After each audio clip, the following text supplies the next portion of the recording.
Aabot na sa 87 individual ang inirekomenda ng DPWH na sampahan ng iba't ibang kaso gaya ng graft, malversation, plunder at bribery kaugnay ng flood control scandal. Kabilang dyan sina dating House Speaker Martin Romualdez, resign ako Bicol Party List Representative Saldico, dating Senador Bong Revilla at Senators Jinggoy Estrada at Joel Villanueva. Pinakakasuhan din ang mga nakaupong kongresista na sina Uswang Ilonggo Representative James Ang Jr., CWS Party List Representative Edwin Garjola, at Cagayan Representative Joseph Lara at iba pa. Sabit din sina dating DPWH Secretary Manuel Bonoan, mga dating undersecretaries na sina Roberto Bernardo at Maria Catalina Cabral, at ang tinaguriang flood control queen na si Sara Diskaya na nasa kustodiya ngayon ng NBI. Pinakakasuhan din ang tinatawag na BGC boys na sina Henry Alcantara, Bryce Hernandez, JP Mendoza at ilang pang DPWH official at contractor. Ayon kay DPWH Secretary Vince Dizon, nasa kamay na ng Ombudsman ang mga kasong inihain nila ng Independent Commission for Infrastructure o ICI at ng DOJ. Tiwala si Dizon na may makukulong na malalaking pangalan na sangkot sa flood control scam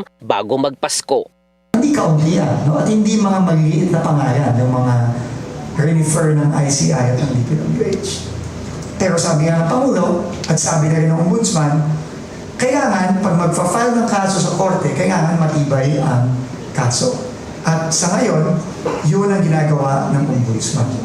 No, kumakalat pa siya ng dagdag na ebidensya, katulong ng ICI, katulong ng DPWH, katulong ng DOJ, katulong ng NBI, para pag-file sa korte, siguraduhin malakas ang kaso. Sa ngayon ay 9 na personalidad na ang naaaresto. 20 ang nahaharap sa mga kaso sa korte, habang 7 ang at large.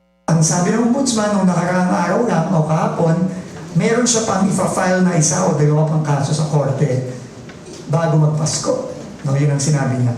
So abangan na lang natin yun. Sa mga opisyalis naman ng DPWH, aabot na sa 90 na individual ang natanggal, sinuspende o may administrative case. Kasabay ng hangarin na managot ang mga sangkot, sinabi ni Dizon na dapat din maibalik ang mga ninakaw na pera ng taong bayan. Aabot na sa 13 billion pesos ang halaga ng frozen asset.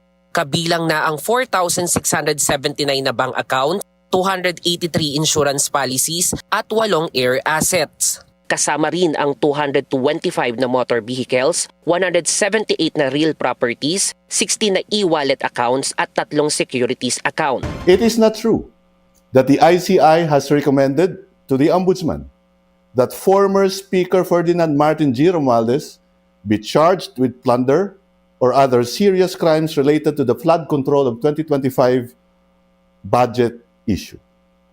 In fact, the ICI made it clear in their referral that it was issued without finding or conclusion of guilt or liability on the part of former Speaker Romualdez. We respect due process and will await the Ombudsman to independently evaluate the submissions based on evidence, not press conference soundbites.